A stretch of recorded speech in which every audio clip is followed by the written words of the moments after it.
Ils sont une centaine de participants au synode sur l'Amazonie à s'être rassemblés ce dimanche 20 octobre aux catacombes de Domitille. Une rencontre dans la basilique même où en plein concile Vatican II, le pacte des catacombes avait été signé par 42 pères conciliaires. Ils avaient alors demandé à Dieu la grâce d'être fidèles à l'esprit de Jésus dans le service des pauvres. Aujourd'hui, ces pères du synode sur l'Amazonie veulent marcher dans leurs pas. Immagina che emozione! Intanto c'è gente che arriva da tutto il mondo e parla tutte le lingue, ma ci troviamo insieme attorno all'altare dove poi abbiamo firmato anche questo patto e il presidente dei vescovi aveva anche la stola di Monsignor Elder Camara, che era quello che ha guidato 50 anni fa la missione.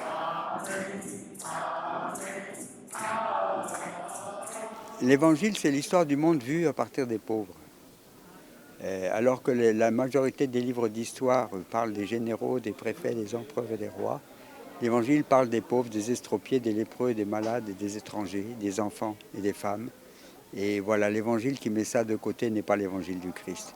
Et donc cette signature manifeste que nous sommes appelés véritablement à vivre cet évangile à plein, nous laisser transformer par l'évangile de Jésus, parce que c'est la seule parole qui puisse donner à ce monde un peu d'espérance.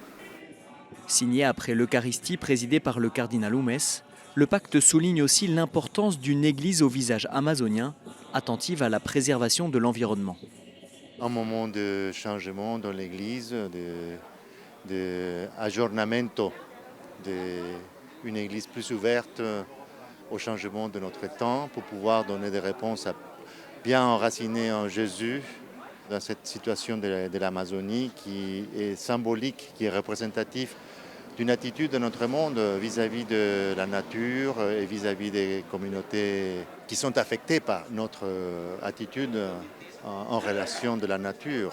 Pour le professeur Philippe Levillain, spécialiste du Vatican, ce nouveau pacte des catacombes s'inscrit dans l'histoire de Vatican II. Le nouveau pacte des catacombes est un esprit de synthèse entre Vatican II, qui a été dans 1965 très prometteur, et aujourd'hui, avec l'Amazonie, une prise de conscience nettement meilleure dans le cadre de l'écologie et de Laudato Si, dans l'équipe du pape, pour essayer de faire en sorte que tous les éléments soient repris dans leur globalité et soient traités au niveau mondial. C'est-à-dire qu'on ait vraiment le sentiment que ce n'est pas une option optionnelle, mais une option obligatoire. Tous les pères synodaux n'ont cependant pas souhaité être présents à ce moment hautement symbolique, en cause notamment le lien des signataires du pacte de 1965 avec la théologie de la libération.